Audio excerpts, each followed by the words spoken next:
Could you tell me about how you came to Long Beach Island? Okay, I came because my Aunt Hannah and Uncle Nat, who was Morton N.K., and Hannah K. was my mother's older sister. And they got a house, a small cottage here, I guess by the 40s. Nat K. was an accountant, and he had done some work for some business down here. So that's probably how he got to Long Beach Island. And somehow through all his contacts, he got this house. And it was a very, very small summer cottage. But being he and his wife only had one child, it was big enough for them to use for the summer. And we started, and according to John Bailey Lloyd's book, in 1941, Mr. K was starting to get the Jewish people together who were on the island. There were a number of Jewish businesses here, so there were Jews here before the summer folks came, even though the K's were always summer folks. And I didn't come until 1948 to visit them, and I was only 3 years old. So most of my perspective of the early days is through the eyes of a child. And in 1948, we rented a house or an apartment across the street from the K's and decided to see whether we wanted to be here. And after staying there for a month, my father bought the land that we built our house on, which was approximately a block away on Atlantic Avenue. We met in college, and my first job ended up being in Maryland. And so did my subsequent job. So we spent 45 years in Maryland, which is 4 hours from here.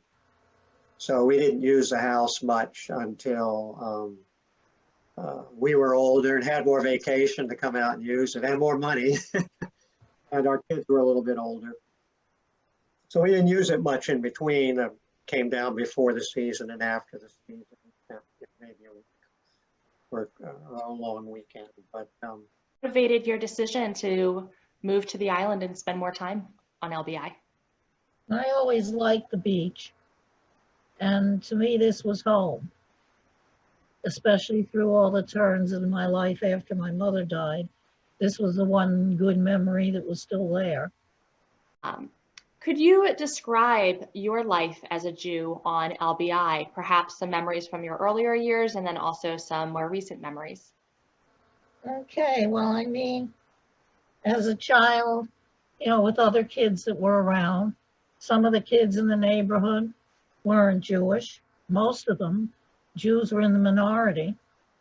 And I never really cared. My parents probably cared. I guess people down here were somewhat anti-Semitic. Occasionally I'd hear people talking about it, or my parents talking about people coming here rather than going to Bradley Beach because there were less Jews here, and things like that. But I don't remember being directly exposed to it. And we had friends, and my parents had friends who were not Jewish, who we used to see and go to the beach with, even though to them, it was never as close a relationship as it was with Jewish people. I never felt that way, but I was the exception to the rule.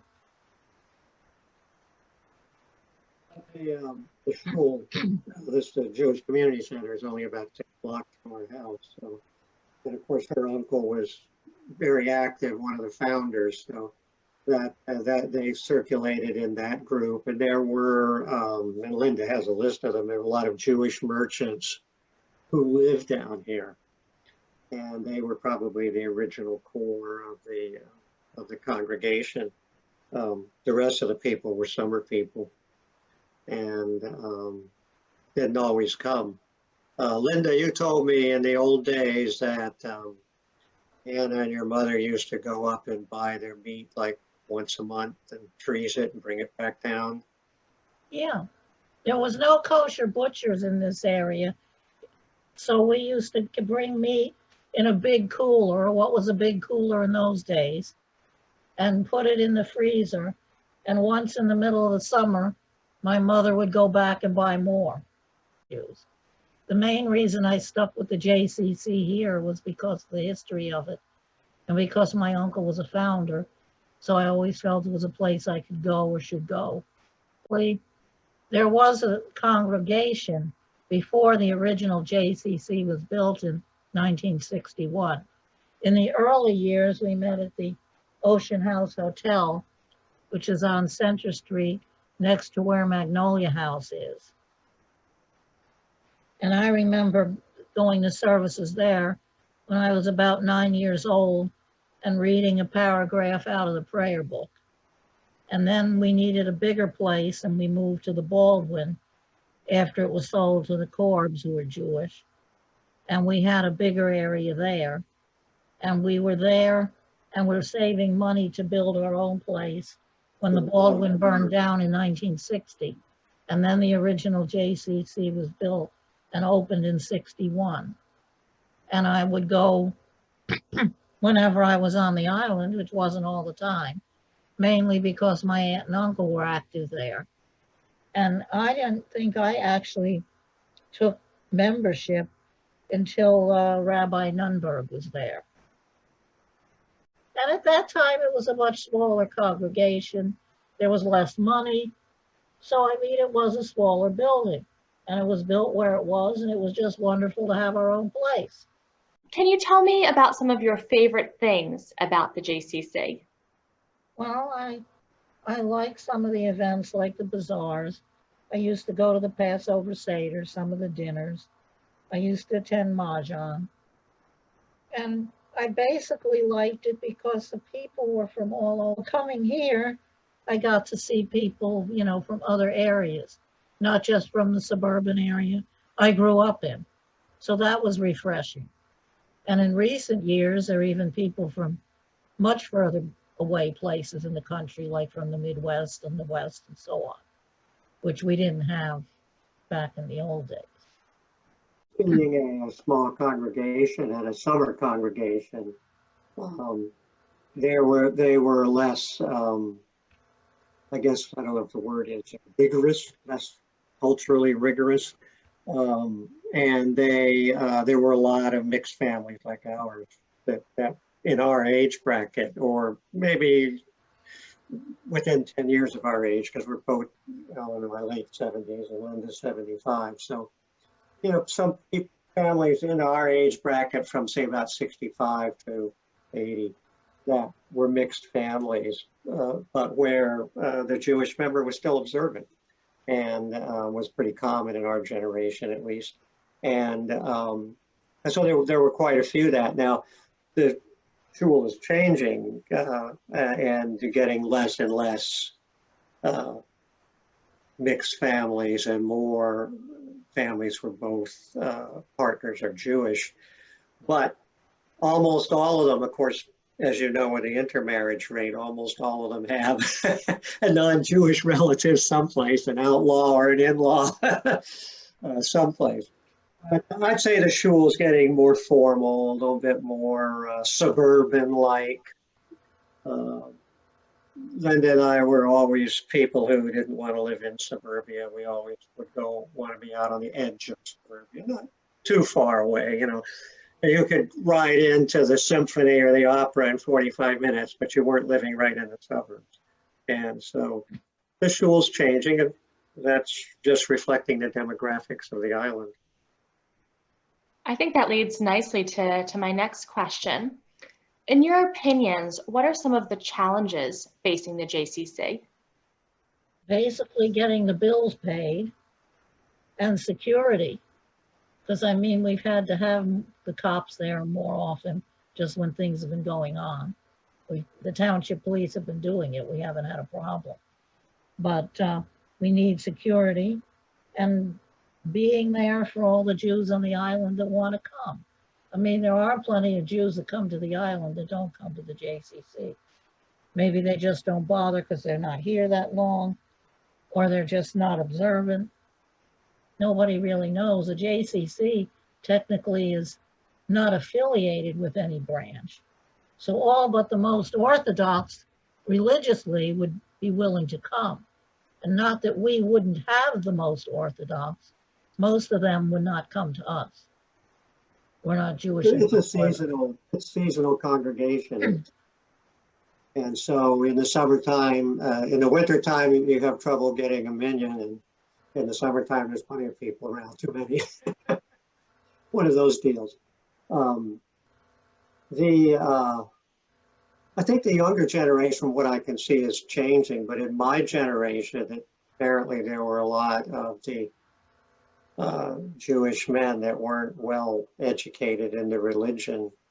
And I actually was active with Linda in the congregation for a couple of years sometime before some of them realized I wasn't Jewish. Because I knew when the holidays were, and I knew that, went to high school out on Long Island and college in upstate New York, so who does that doesn't know some Yiddish, right? And my roommate and best friend in college was from Jewish family. But there were some who didn't know I wasn't Jewish because they didn't know the prayers either. And I can probably do some of them better than a couple of the guys, I would think. But I think, and Linda, of course, is quite good at it. She can read and knows all the prayers and can read. But I see it in our generation, Linda. It's the women who know the Hebrew and the prayers and are literate, and a few of the men do. Some of the ones that came from more religious families, but a lot of them I don't think understand as much as I do about what's going on. Of course, after 55 years, of going to services on and off, you learn a few. Kind of like I can raised as a Protestant, but I went to a high school that was mostly Catholic and mostly Polish Catholic. So I can go to a Catholic service and pass. I know enough Latin. Of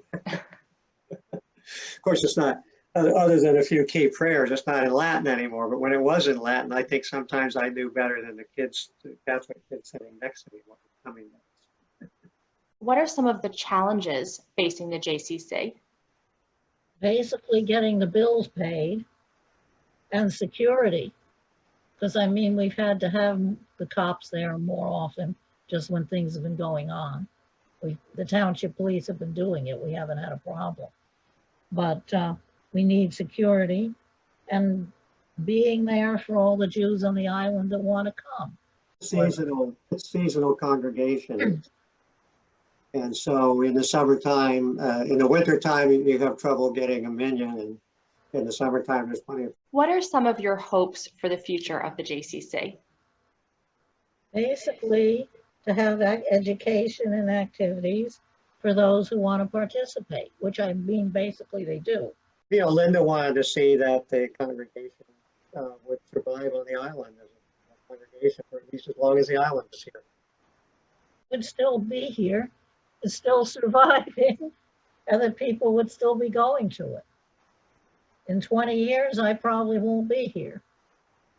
So, would still be here, is still surviving, and that people would still be going to it. In 20 years, I probably won't be here. So. Thank you two so much for your time today. I really have just learned so much in talking to you, and I appreciate everything you've shared with me. So thank you for that.